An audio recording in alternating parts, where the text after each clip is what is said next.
الحمد لله نحمده ونستعينه ونستغفره ونؤمن به ونتوكل عليه ونعوذ بالله من شرور أنفسنا ومن سيئات أعمالنا من يهده الله فلا مضل له ومن يضلله فلا هادي له ونشهد أن لا إله إلا الله وحده لا شريك له وأشهد أن محمدا عبده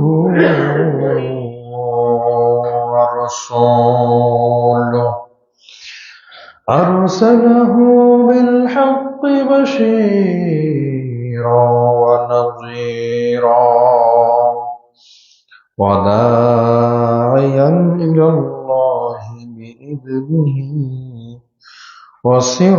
وسراجا وقمرا منيرا عما بعد فإن خير الحديث كتاب الله وخير الحدي حدي محمد صلى الله عليه وسلم وشر الأمور محدثاتها وكل محدثة بدعة وكل بدعة ضلالة وكل ضلالة في النار فأعوذ بالله من الشيطان الرجيم بسم الله الرحمن الرحيم سبحان الذي أسرى بعبده ليلا من المسجد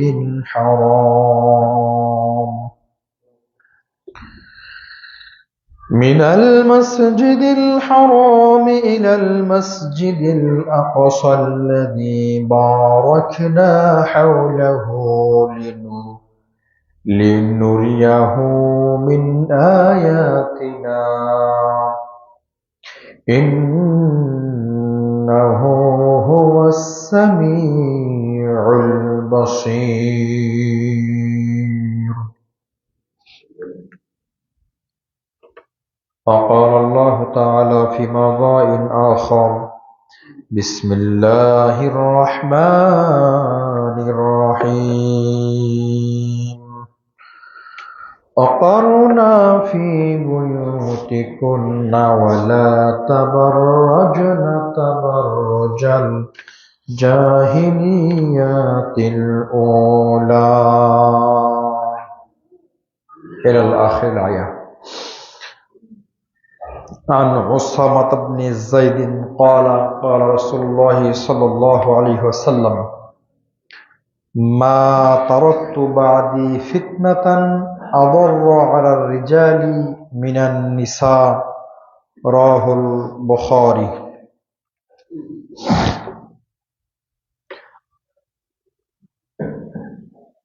عن ابن عمر رضي الله تعالى عنه قال عن النبي صلى الله عليه وسلم لا يدخلون رجل بامرأة إلا كان ثالثهما الشيطان رواه الترمذي. যাবতীয় প্রশংসা যাবতীয় গুণগান সেই মহিয়ান বলিয়ান আল্লাহ সুবহানাহু ওয়া তাআলার জন্য নিবেদিত যে আল্লাহ সুবহানাহু ওয়া তাআলা প্রতি জুমার ন্যায় আজকের জুমায় সুস্থ শরীর সুস্থ মস্তিষ্ক দুনিয়াবী বিভিন্ন রকম কাজ থেকে বিরত রেখে আমাদের সকলকেই পবিত্র মসজিদে প্রবেশ করার তৌফিক দান করেছেন। সে আল্লাহ পাকের দরবারে লাখো কোটি শুকরিয়া আদায় করি। সকলেই সতর্ক স্থল থেকে পড়ি আলহামদুলিল্লাহ।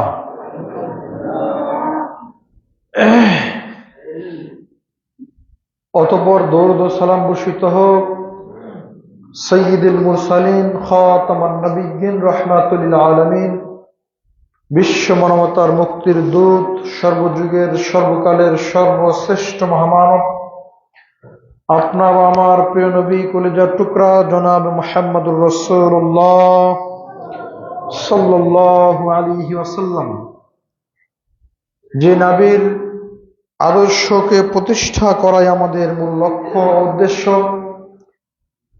যে নবীর আগমনের ফলে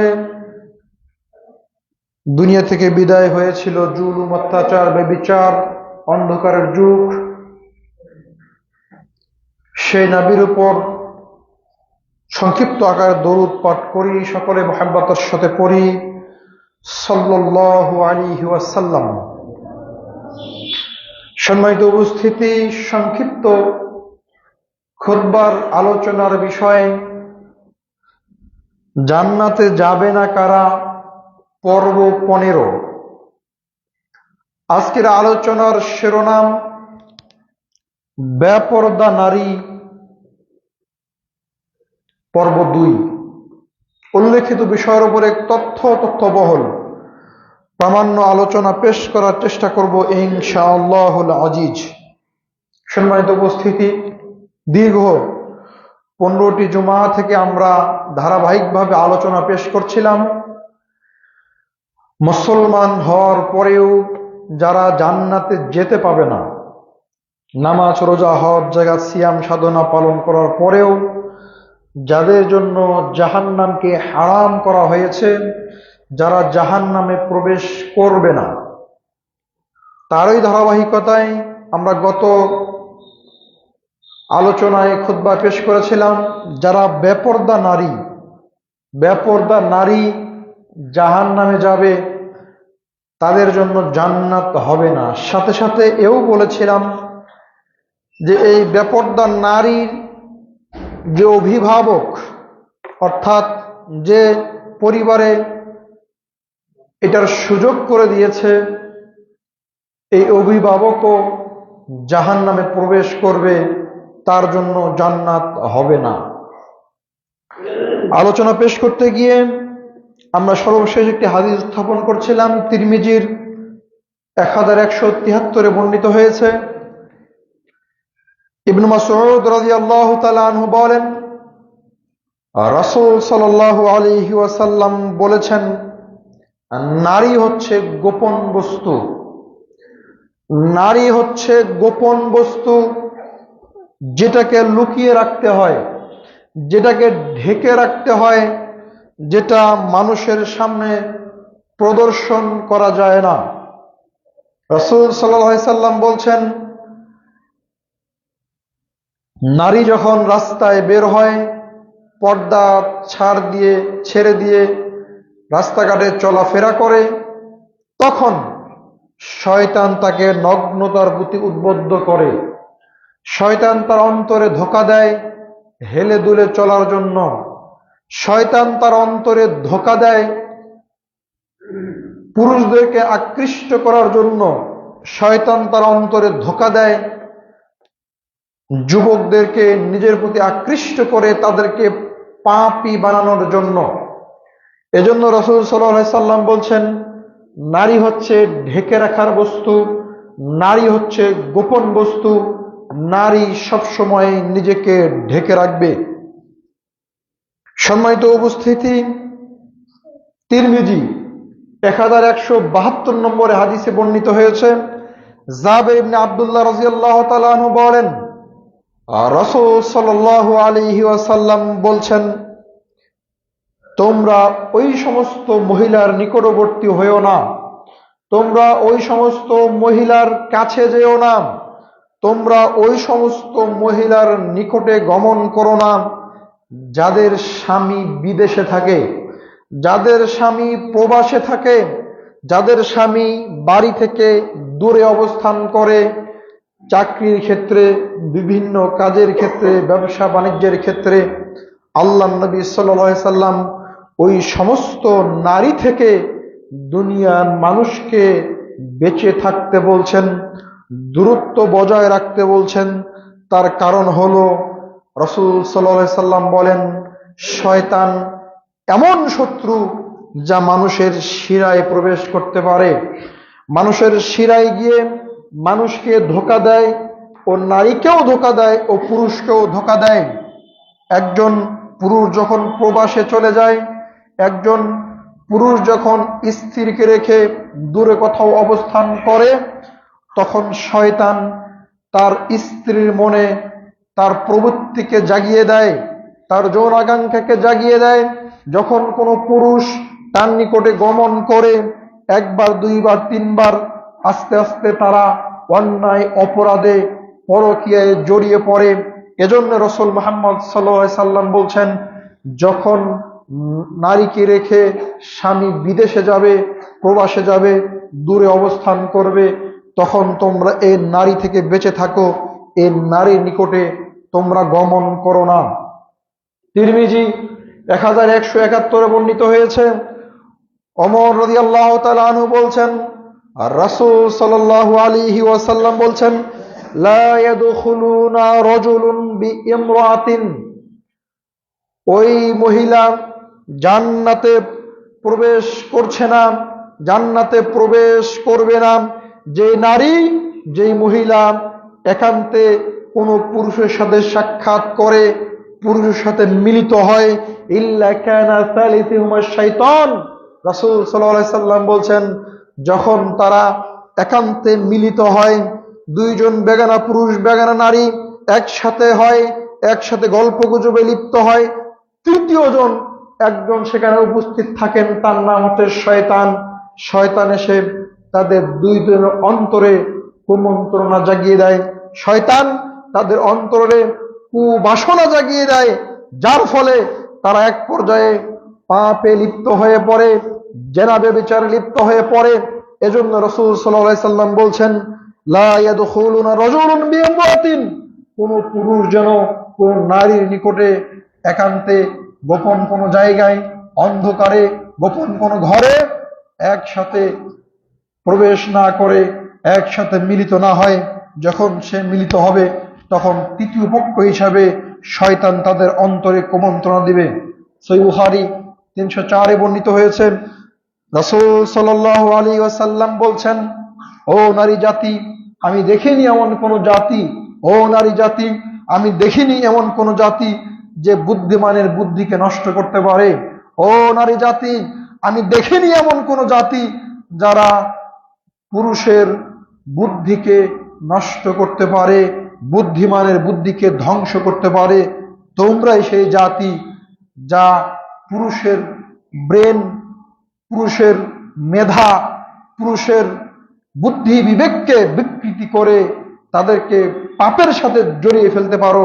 এই জাতি হচ্ছে নারী জাতি। সম্মানিত উপস্থিতি, হাদিসের ভাষা আপনাকে বুঝতে হবে।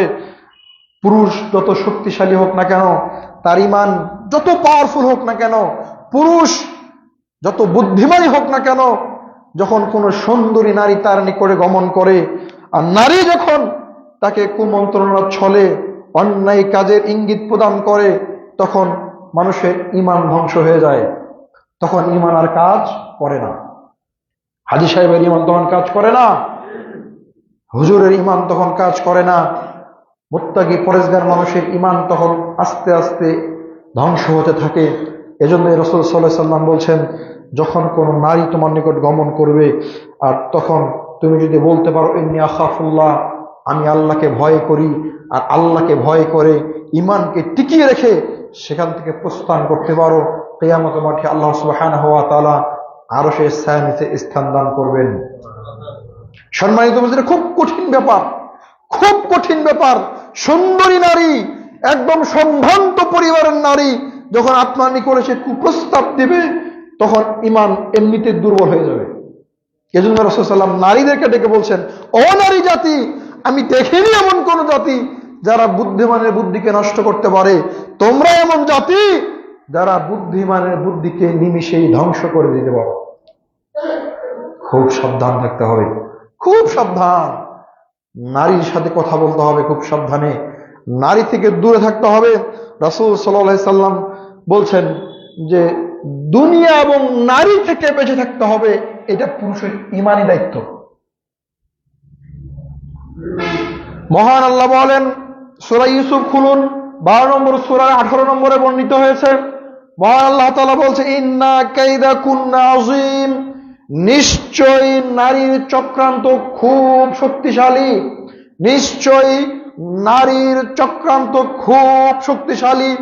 নিশ্চয়ই নারীর চক্রান্ত খুব কঠিন। নারী যদি কোনো পুরুষের ব্যাপারে চক্রান্ত করে, নিমিষেই একটা পুরুষের মান সম্মান ধ্বংসলীলায় পরিণত করতে পারে। নারীর এই ক্ষমতা আছে।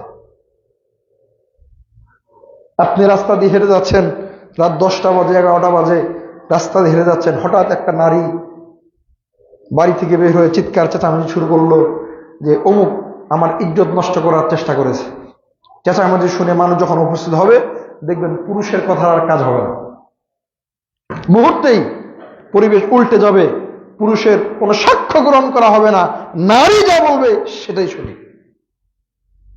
আমাদের সমাজে এমনই চলছে। এজন্য আল্লাহ সুবহানাহু ওয়া তাআলা বলছেন, সাবধান থাকো নারীদের কাছ থেকে। নিশ্চয়ই নারীদের চক্রান্ত খুব শক্তিশালী চক্রান্ত। নিশ্চয়ই নারীদের চক্রান্ত খুব কঠিন। একজন নারী খুব সহজেই একটা পুরুষের ঈমানকে নিমিষেই ধ্বংস করে দিতে পারে। এজন্য রাসূল সাল্লাল্লাহু আলাইহি ওয়াসাল্লাম বলছেন, ও নারী জাতি, আমি দেখিনি এমন কোন জাতি যারা বুদ্ধিমানের বুদ্ধিকে নষ্ট করতে পারে। তোমরা এমন জাতি যারা বুদ্ধিমানের বুদ্ধিকে নিমিষে ধ্বংস করে দিতে পারো। সম্মানিত উপস্থিতি, ঘরে স্ত্রী আছে, বিবাহ করেছেন, 1 খান 2 খান 3 খান 4 খান বিবাহ করেছেন। এরপরেও 4টা বউ ঘরে থাকার পরেও যদি সুন্দর নারী এসে ছলে বলে কৌশলে আপনাকে কোনো অন্যায় কাজে আপনার ইঙ্গিত প্রদান করে, দেখবেন 1 দিন 2 দিন 3 দিন আপনার ঈমান আস্তে আস্তে ধ্বংস হয়ে যাচ্ছে। মনে কেন যেন জাগ্রত হচ্ছে যে আমি তার সাথে অন্যায় কাজে লিপ্ত হয়ে যাই। 4খানা স্ত্রী ঘরে থাকার পরেও মনে হবে যে না, আমার 5ম 6ষ্ঠ আরেকজন নারীর প্রয়োজন, যার সাথে আমি একান্তে সময় কাটাতে পারি। একথা রাসূল সাল্লাল্লাহু আলাইহি ওয়াসাল্লাম বলছেন যে হে নারী জাতি, আমি দেখিনি এমন কোন জাতি বুদ্ধিমানের বুদ্ধিকে নষ্ট করতে পারে। আপনার ঘরে 4খানা স্ত্রী থাকার পরেও পরনারী, সুন্দরী সম্ভ্রান্ত পরিবারের নারী আপনার ব্রেনকে নষ্ট করে দিয়ে আপনার ঈমানকে ধ্বংস করে দিতে পারে। সম্মানিত উপস্থিতি, এজন্য খুব সাবধান। নারী থেকে বেঁচে থাকতে হবে, দুনিয়া থেকে বেঁচে থাকতে হবে। নারী, তাদের চক্রান্ত খুবই ভয়াবহ, খুবই শক্তিশালী। অতএব মা বোনেরা যারা শুনছেন, আমরা তাদেরকে অনুরোধ জানাবো, নিজের ঈমানকে ঠিক করুন। আপনার দ্বারা যেন কোনো একটা অসহায় কোনো একটা মানুষের ক্ষতি না হয়, যে আপনার কোনো ক্ষতি করেনি, আপনি তার জীবনে যেন কলঙ্কের দাগ না লাগিয়ে না দেন, যাতে করে কিয়ামতের মাঠে এই পাপের কারণে আপনাকে জাহান্নামে যেতে হয়। এই কাজ থেকে আপনি বিরত থাকুন। সম্মানিত উপস্থিতি, এরপর আসেন নারী হতেও নারীকে সাবধান থাকতে হবে। পুরুষ তো সাবধানে থাকবেই, পুরুষ তো নারী থেকে সাবধানে থাকবেই, কিন্তু নারীও নারী থেকে সাবধানে থাকবে। দেখেন তাহলে এটা কত ভয়াবহ একটা জিনিস। পুরুষ তো সাবধানে থাকবেই, নারীও নারী থেকে সাবধানে থাকবে। সহিহ মুসলিম 794 হাদিসটা খুলুন। রাসূল সাল্লাল্লাহু আলাইহি ওয়াসাল্লাম বলছেন, আবু সাঈদ খুদরী রাদিয়াল্লাহু তাআলা হাদিসটা বর্ণনা করেন, যেমন এক পুরুষ অপর পুরুষের গুপ্তাঙ্গের দিকে লক্ষ্য করতে পারে না। একজন পুরুষের গুপ্তাঙ্গের দিকে লক্ষ্য করতে পারে না। তারপর রাসূল সাল্লাল্লাহু আলাইহি ওয়াসাল্লাম বলছেন, একজন নারী আরেকজন নারীর গুপ্তাঙ্গের দিকে নজর দিতে পারে না, এটা হারাম। তারপর রাসূল সাল্লাল্লাহু আলাইহি ওয়াসাল্লাম বলছেন যে 2 জন পুরুষ অথবা 2 জন নারী এক লেপের নিচে, এক কাঁথার নিচে, একটা ঢাকার নিচে ঘুমাতে পারে না। রাসূল সাল্লাল্লাহু আলাইহি ওয়াসাল্লাম নাকচ করে গেছেন। চাচাতো বোন খালাতো বোন বাড়িতে বেড়াতে এসেছে, এক লেপের নিচে তারা শুতে পাবে না, সম্পূর্ণ নিষিদ্ধ। ভাবির সাথে ননদ শুতে পাবে না, একসাথে শুতে পাবে না। ভাই বিদেশে গেছে, এবার ভাবি ননদের সাথে এক বিছানায় ঘুমায়, এক লেপের নিচে ঘুমায়, যা রাসূল সাল্লাল্লাহু আলাইহি ওয়াসাল্লাম নাকচ করে গেছেন। সম্মানিত উপস্থিতি, রাসূল সাল্লাল্লাহু আলাইহি ওয়াসাল্লাম বলছেন, দুইজন পুরুষও এক লেপের নিচে থাকতে পারবে না, ঠিক দুইজন নারীও এক কাঁথার নিচে অবস্থান করতে পারে না। সম্মানিত উপস্থিতি, সহিহ বুখারীটা খুলুন, 5240 বর্ণিত হয়েছে। ইবনে মাসউদ রাদিয়াল্লাহু তাআলা হাদিসটা বর্ণনা করছেন, এক নারী অপর নারীর সাথে শরীরের অঙ্গ লাগাতে পারে না। অঙ্গ, এক নারীর সাথে আরেক নারী কি লাগাতে পারে না? শরীরের অঙ্গ লাগাতে পারে না। কেন লাগাতে পারে না? রাসূল সাল্লাল্লাহু আলাইহি সাল্লাম বলছেন, ওই মেয়ে বা ওই নারী যখন তার স্বামীর নিকটে গমন করবে, কথা বলার ছলে এক সময় বলে ফেলবে যে খাদিজার হাতটা খুব নরম গো, খুব নরম হাতটা, আমি ধরেছিলাম, হাতটা খুব নরম, তার শরীরটা খুব নরম, ইত্যাদি। রাসূল সাল্লাল্লাহু আলাইহি সাল্লাম বলছেন, যখন এই নারী তার স্বামীর নিকটে আরেকজন মেয়ের কথা পেশ করবে, তার শরীরের অবয়ব পেশ করবে, তখন ওই স্ত্রী ওই স্বামীর কাছে থাকা অবস্থায়ও তার স্বামীর অন্তরে ওই নারীর প্রতি একটা দুর্বলতা কাজ করবে। সে তখন চিন্তা ভাবনা করতে থাকবে যে তাহলে মনে হয় আমার স্ত্রীর চাইতেও তার শরীরটা নরম। এজন্য রাসূল সাল্লাল্লাহু আলাইহি ওয়াসাল্লাম বলছেন, এক নারী আরেক নারীর অঙ্গের সাথে অঙ্গ লাগাতে পারে না, এটা হারাম। এক বিছানায় শুতে পারে না, এটা হারাম। খুব সাবধান থাকতে হবে। বাড়িতে মেহমান আসলে আমরা থাকার জায়গার অভাবে দেখি বা খেতা কম্বলের অভাবে আমরা এক জায়গায় প্রাপ্তবয়স্ক নারীদেরকে একসাথে থাকতে দিই, যা রাসূল সাল্লাল্লাহু আলাইহি ওয়াসাল্লাম নাকচ করেছেন, নিষেধ করেছেন। এটা থেকে আমাকে সাবধান থাকতে হবে। তারপরের পয়েন্ট হচ্ছে, নারীরা জাহান্নামে যাবে তার একটি পয়েন্ট হলো, সাধারণত নারীরা স্বামীর অকৃতজ্ঞ হয়। আমরা আলোচনা পেশ করছি জান্নাতে যাবে না কারা। পর্ব 15-তে এসে আপনাকে আমি বলছি যে নারীরা জান্নাতে যাবে না তার অন্যতম একটা কারণ হলো নারীরা স্বামীর অকৃতজ্ঞ। স্বামীর প্রশংসা নারীরা করতে চায় না, নারীরা স্বামীর কৃতজ্ঞতা প্রকাশ করতে চায় না, স্বামীর শুকরিয়া আদায় করে না। সহিহ বুখারী 29 নম্বরে বর্ণিত হয়েছে, রাসূল সাল্লাল্লাহু আলাইহি সাল্লাম যখন জান্নাত জাহান্নাম দেখতে গেছেন, তখন জাহান্নামে গিয়ে দেখলেন শুধু নারী আর নারী। জাহান্নামের অধিকাংশই নারী, বেশিরভাগই নারী। তখন রাসূল সাল্লাল্লাহু আলাইহি সাল্লাম জিজ্ঞাসা করেছিলেন, আচ্ছা জাহান্নামে এত নারী কেন? যখন রাসূল সাল্লাল্লাহু আলাইহি সাল্লাম সাহাবীদের সামনে এই উপস্থাপনা করছেন, তখন সাহাবীরা জিজ্ঞাসা করলেন, আল্লাহর নবী বলেন দেখি, আপনি যে বলছেন জাহান্নামে শুধু নারী আর নারী, তো জাহান্নামে এত নারী হওয়ার কারণ কি? এত বেশি নারীরা, মহিলারা জাহান্নামে প্রবেশ করবে কেন? তখন রাসূল সাল্লাল্লাহু আলাইহি সাল্লাম বললেন, তারা কুফরি করে। তারা কি করে? কুফরি করে। তখন সাহাবীরা বললেন, আল্লাহর নবী তারা কি আল্লাহর সাথে কুফরি করে? তখন রাসূল সাল্লাল্লাহু আলাইহি সাল্লাম বললেন, না, তারা আল্লাহর সাথে কুফরি করে না, তারা তার স্বামীর সাথে কুফরি করে। আল্লাহর নবী আপনি কেমন কথা বলছেন? স্বামীর সাথে আবার স্ত্রী কিভাবে কুফরি করতে পারে, নারীরা কুফরি করতে পারে? রাসূল সাল্লাল্লাহু আলাইহি সাল্লাম বলছেন, সারা জীবন অনেক অনুগ্রহ করেছে স্ত্রীর উপর, অনেক কিছু কিনে দিয়েছে, তার ভরণ পোষণের দায়িত্ব নিয়েছে। হঠাৎ করে একদিন কোনো একটা জিনিস পছন্দ হয়নি, তখন স্ত্রী বলছে, সারা জীবন তোমার কাছে কিছুই পেলাম না গো। বলে না? দেখবেন সারা জীবন দিবেন, দিলে খালি খুশি আর খুশি, দিবেন আর খুশি। হঠাৎ একদিন একটা শাড়ি নিয়ে যাবেন, শাড়িটা একটু দেখতে কম দামি অথবা দেখতে একটু কালারটা ভালো না, তখন বলবে তোমার কোনো পছন্দই নেই, সারা জীবন একটা ভালো একটা শাড়িও কিনে দিতে হবে, সঙ্গে সঙ্গে নাকচ করে বসবে। রাসূল সাল্লাল্লাহু আলাইহি সাল্লাম বলছেন, এই কারণে নারীরা বেশি বেশি জাহান্নামে প্রবেশ করবে। আচ্ছা কি দিয়ে বোঝাবো আমি আপনাকে? মা বোনেরা উপস্থিত আছেন, আপনাদের কি দিয়ে বোঝাবো যে স্বামীর অকৃতজ্ঞ হলেই আপনাকে জাহান্নামে যেতে হবে, যেতেই হবে। এটা জাহান্নামে, নারীরা জাহান্নামে যাওয়ার অন্যতম একটা কারণ, যে স্বামীর অকৃতজ্ঞ হলে, স্বামীর কৃতজ্ঞতা প্রকাশ না করলে নারীকে জাহান্নামে যেতে হবে। সহিহ বুখারী 3237 বর্ণিত হয়েছে। আবু হুরায়রা রাদিয়াল্লাহু তাআলা আনহু বলেন, রাসূল সাল্লাল্লাহু আলাইহি সাল্লাম বলছেন, যখন তার স্বামী তার স্ত্রীকে তার প্রয়োজনে বিছানায় ডাকে, তখন যদি কোনো স্ত্রী অস্বীকৃতি জানায়, আসতে নারাজ থাকে, তাহলে সারা রাত ফেরেশতারা ওই স্ত্রীর উপর লানত করতে থাকেন, অভিশাপ দিতে থাকেন। নাউজুবিল্লাহ। সম্মানিত উপস্থিতি, এজন্য স্বামী যদি স্ত্রীকে ডাকে সঙ্গে সঙ্গে তার ডাকে সাড়া দিতে হবে, এটা তার উপর ফরজ। কেন ফরজ? কারণ রাসূল সাল্লাল্লাহু আলাইহি ওয়াসাল্লাম বলছেন যে আল্লাহর পরে যদি কাউকে সিজদা দেওয়া যেত, তাহলে আল্লাহ সুবহানাহু ওয়া তাআলা অনুমতি দিতেন স্ত্রীরা তার স্বামীকে সিজদা করত। কথা বুঝে আসেনি মনে হয়? আল্লাহর পরে যদি কাউকে সিজদা করা জায়েজ থাকতো, যদি কাউকে সিজদা করা যেত, তাহলে স্ত্রীরা কাকে সিজদা করত? স্বামীকে সিজদা করত। এটা একটা মর্যাদা বুঝাচ্ছেন রাসূল সাল্লাল্লাহু আলাইহি ওয়াসাল্লাম, মর্যাদা বুঝাচ্ছেন। স্বামীর মর্যাদা কত বেশি, স্বামীর মর্যাদা কত বেশি। আর স্বামীর কৃতজ্ঞতা প্রকাশ করে, স্বামীর কথা শুনে, স্বামীর প্রতি আনুগত্যশীল থেকে একজন নারী জান্নাতে যেতে পারে।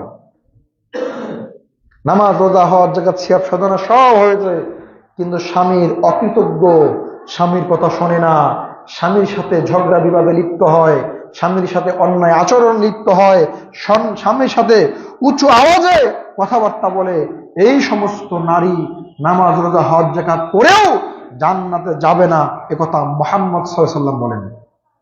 আমি আপনাকে কি দিয়ে বুঝাবো? সম্মানিত উপস্থিতি, ইবনে মাজাহটা খুলুন, 1853 বর্ণিত হয়েছে। আব্দুল্লাহ ইবনে আবি আওফ রাদিয়াল্লাহু তাআলা আনহু বলছেন, রাসূল সাল্লাল্লাহু আলাইহি সাল্লাম বলেছেন, স্ত্রী ততক্ষণ পর্যন্ত আল্লাহর হক আদায় করতে পারে না যতক্ষণ পর্যন্ত ওই স্ত্রী তার স্বামীর হক আদায় করতে পারে না। কত বড় কথা আপনি ভাবেন দেখি। স্ত্রী আল্লাহর হক আদায় করতে পারে না। আল্লাহর হক মানে আল্লাহ সুবহানাহু ওয়া তাআলার ইবাদত করবে স্ত্রী, সালাত আদায় করবে, সিয়াম আদায় করবে, সমস্ত ইবাদতের সাথে লিপ্ত হবে, যাবতীয় আল্লাহ সুবহানাহু ওয়া তাআলার বিধানকে মেনে চলবে। এই কাজ করার পরেও আল্লাহর অনুগ্রহ লাভ করতে পারবে না, আল্লাহর সন্তুষ্টি লাভ করতে পারবে না। কেন? একটা কারণ, তার স্বামী তার উপর ক্ষুব্ধ, তার স্বামী তার উপর রাগান্বিত, তার স্বামী তার স্ত্রীর উপর রাজি খুশি নয়। এজন্য রাসূল সাল্লাল্লাহু আলাইহি ওয়াসাল্লাম বলছেন, আল্লাহ সুবহানাহু ওয়া তাআলার হক আদায় করার আগে স্বামীর হক আদায় করতে হবে। আর স্বামীর হক যদি আদায় হয়ে যায়, আল্লাহ সুবহানাহু ওয়া তাআলার হক আদায় হবে, একথা মুহাম্মদ সাল্লাল্লাহু আলাইহি ওয়াসাল্লাম বলেন। যদি স্বামী কোনো অন্যায়, পাপাচারে, জুলুম, অত্যাচার, শিরিক, বেদাতের সাথে সংমিশ্রণ করতে না বলে।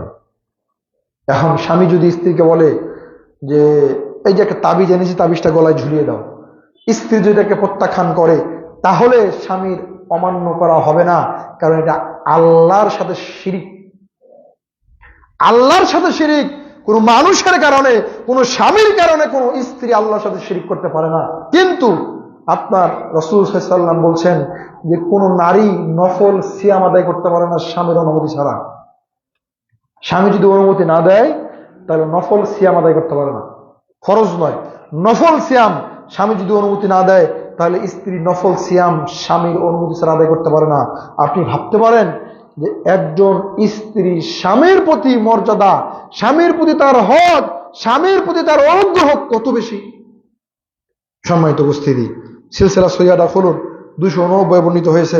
আব্দুল্লাহ ইবনে ওমর রাদিয়াল্লাহু তাআলা আনহু বলছেন, রাসূল সাল্লাল্লাহু আলাইহি ওয়াসাল্লাম বলছেন, লা ইয়ানজুরুল্লাহু ইলা ইমরাআতিন লা তাশকুরু লি যাওজিহা ওয়া হিয়া লা তাস্তাগনি আন।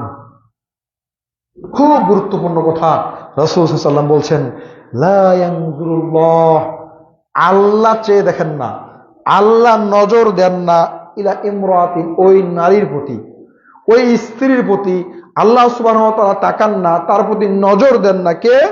লা তাশকুরু লি যাওজিহা, যে তার স্বামীর শুকরিয়া আদায় করে না। কার শুকরিয়া আদায় করে না? স্বামীর শুকরিয়া আদায় করে না। স্বামীর শুকরিয়া যদি কোনো স্ত্রী আদায় না করে, মহান আল্লাহ সুবহানাহু ওয়া তাআলা ওই নারীর প্রতি তার দৃষ্টি,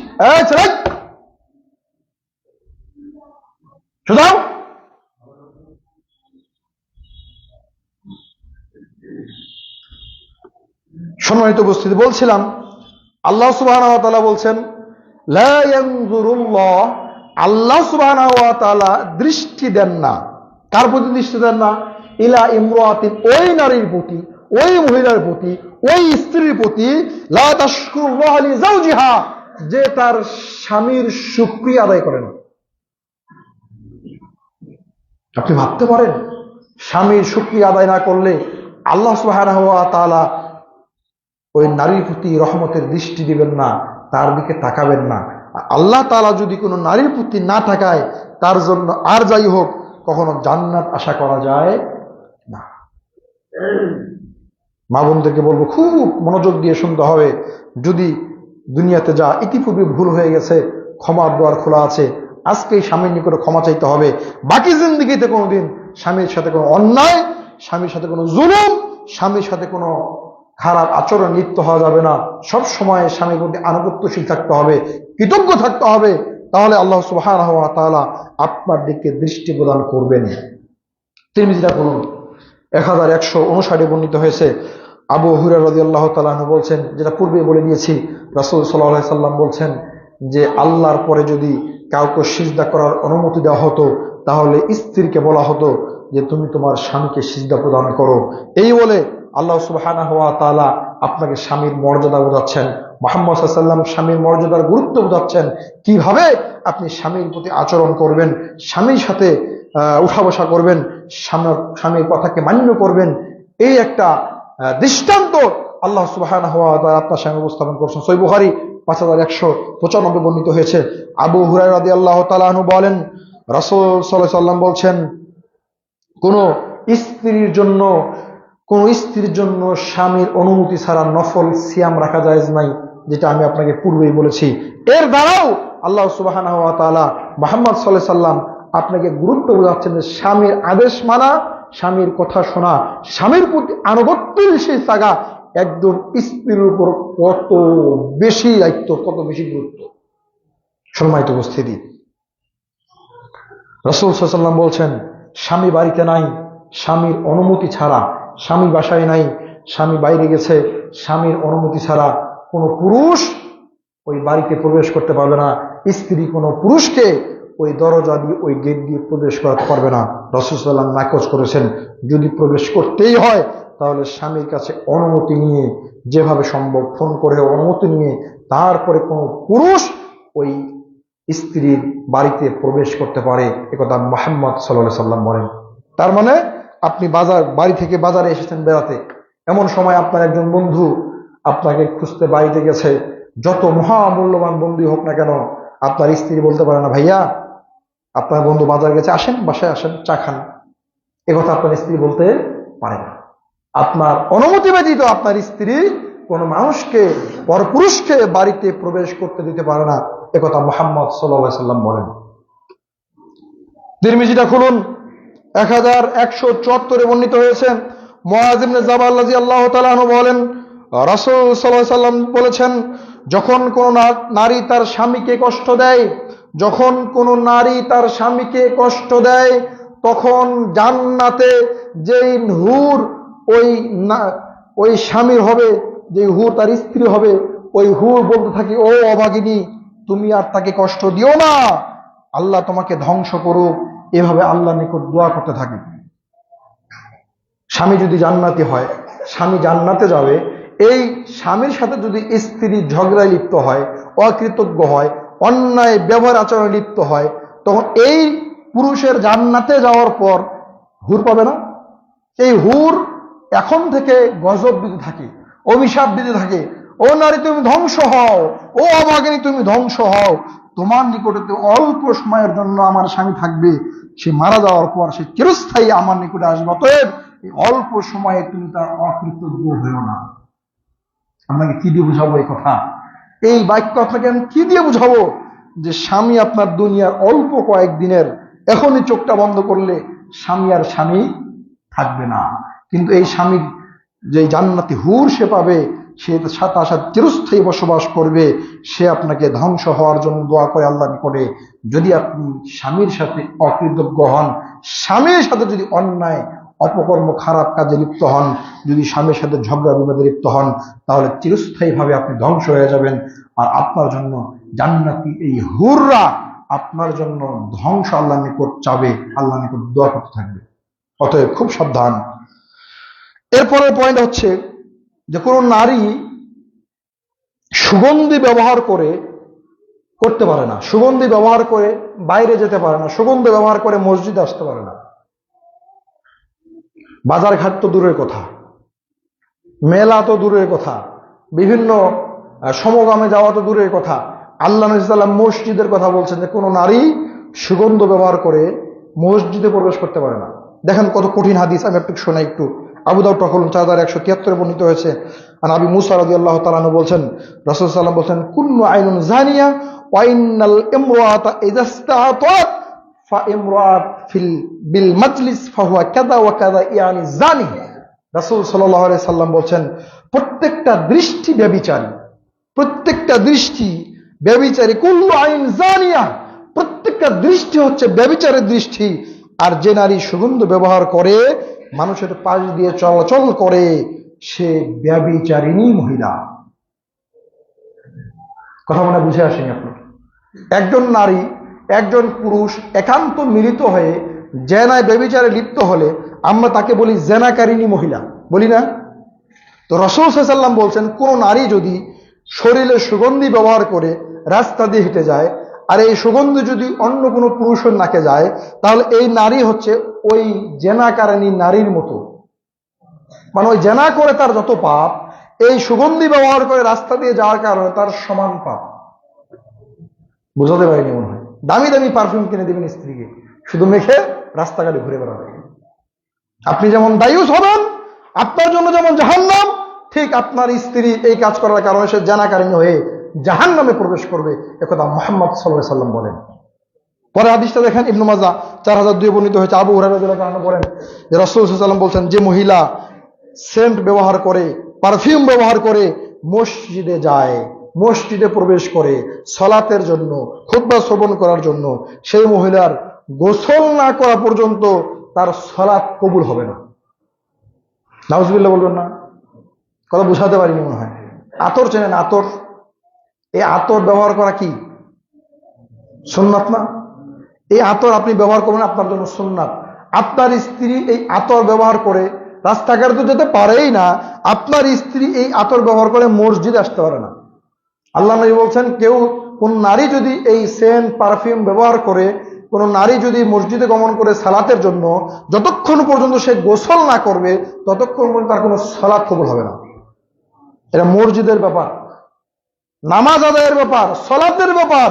সালাতে যদি আপনার স্ত্রী আতর ব্যবহার করে, পারফিউম ব্যবহার করে আসতে না পারে, তার যদি সালাত কবুল না হয়, তাহলে আপনার স্ত্রী রাস্তাঘাটে জনসম্মুখে কিভাবে দামি পারফিউম ব্যবহার করে সেন্ট ছড়িয়ে দিয়ে চলাফেরা করতে পারে আপনি একটু ভাবতে পারেন? যেমন আপনি দায়ুস, আপনার স্ত্রী ব্যভিচারিণী, দুইজনের জন্যই জাহান্নাম, দুইজনের জন্যই জাহান্নাম, দুইজনে জাহান্নামে প্রবেশ করতে হবে। সম্মানিত উপস্থিতি, সময় শেষ। আমরা বাকি আলোচনা আগামী জুমায় ধারাবাহিকভাবে আলোচনা পেশ করার চেষ্টা করবো ইনশাআল্লাহ। পরিশেষে আমি আমার মা বোন থেকে অনুরোধ জানাবো যে আমরা খুতবায় যা আলোচনা পেশ করছি, যদি আপনার মনে হয় না আমার ভিতরে এই ভুলগুলো আছে, আজকে আপনাকে তওবা করতে হবে। তওবা করে আপনাকে এই ভুল থেকে বেরিয়ে আসতে হবে। কারণ আমরা চাই প্রত্যেকটা নারী, আমাদের মা বোনেরা যেন জান্নাতে প্রবেশ করতে পারে। দুনিয়াতে যেমন স্বামী এবং স্ত্রী একসাথে বসবাস করে, প্রত্যেকটা স্বামী স্ত্রী এটা চায় যে আমরা যেন পরকালে একসাথে জান্নাতে বসবাস করতে পারি। চায় না? অবশ্যই চায়। অতএব মা বোনদেরকে বলবো, স্বামীর প্রতি কৃতজ্ঞ হন, বেপরদা থেকে নিজেকে গুটিয়ে নিন, পর্দা 100% পর্দা করে বাড়ি থেকে বের হন, পরপুরুষ থেকে নিজেকে হেফাজত করুন, জেনা ব্যভিচার থেকে নিজেকে বিরত রাখুন, এবং এই আতর অথবা এই পারফিউম ব্যবহার করে জনসম্মুখে চলা থেকে বিরত থাকুন। জি, আপনি আতর ব্যবহার করতে পারেন, আপনি পারফিউম ব্যবহার করতে পারেন আপনার ঘরে আপনার স্বামীকে আনন্দ দেওয়ার জন্য, এটা আপনার জন্য জায়েজ। আপনার স্বামী সারাদিন বাইরে থেকে কাজকর্ম করে এসেছে, আপনি সেন্ট পারফিউম ব্যবহার করে স্বামীর জন্য অধীর আগ্রহে বসে থাকবেন। স্বামী আপনার নিকটে এসে আপনার শরীরের সুগন্ধ পেয়ে তার সারা দিনের ক্লান্তি দূর হয়ে যাবে। এটা আল্লাহ সুবহানাহু ওয়া তাআলা আপনার জন্য জায়েজই নয়, আপনার জন্য এটা অবধারিত করেছেন যে আপনি আপনার স্বামীকে সুখ দিবেন, আপনার স্বামীকে আপনি ভালোবাসা দিবেন। এটা আপনার প্রতি আল্লাহ সুবহানাহু ওয়া তাআলার পক্ষ থেকে অজিত করে দেওয়া হয়েছে। অতএব আপনি এটা নিজের স্বামীর ক্ষেত্রে প্রয়োগ করেন, আপনি পরপুরুষের মতো পুরে করিয়েন না। এই আহ্বান রেখে আজকে সংক্ষিপ্ত জুমার খুতবা এখানে ইতিবাদ টানছি। বারাকাল্লাহু লাকুম ফিল কোরআন আসিম ওয়া রাফা।